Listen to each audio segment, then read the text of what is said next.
Ask a boxing fan what it takes to be a champion and they'll tell you strong fists, fast feet and dedication. Add a touch of Hollywood with a catchy name and you could be onto a winner. Just ask boxer Abdul Bari Awad, better known as Kid Galahad.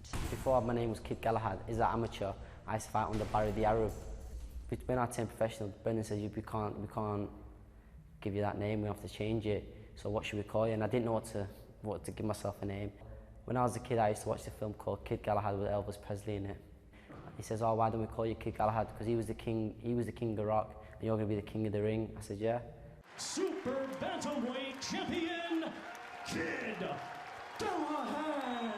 And the rebranded Kid Galahad hasn't looked back. Since turning professional, the Super Bantamweight remains unbeaten with 18 wins and 9 knockouts. This year, he's won 3 titles, and the rewards haven't just been in the ring.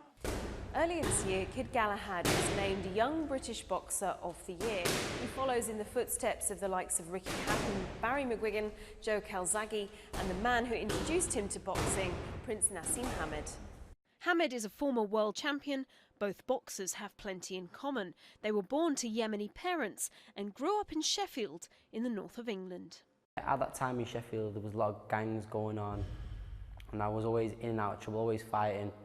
And I just took myself out of that cycle and just went into the gym, and I've never been into trouble, never since then. So what is it about the sport that attracts troubled youngsters? Often boxers will find they'll get to a boxing gym and they'll get the sort of one-on-one attention from coaches and people at the gym they haven't possibly found elsewhere in their life. They didn't find it at school often. If they've had troubles at school, they might not have had it at home. So there is certainly a band of sort of brothers in a way you find at a boxing gym. But taking a street fighter and making him into a boxing champion takes more than the camaraderie a gym can offer. But one thing about boxing, it teaches you sometimes you can't rush into things, and the most important thing in life is discipline. It's perhaps the toughest life lesson that boxing can teach. Joanna Gajrowska, Al Jazeera, Doha.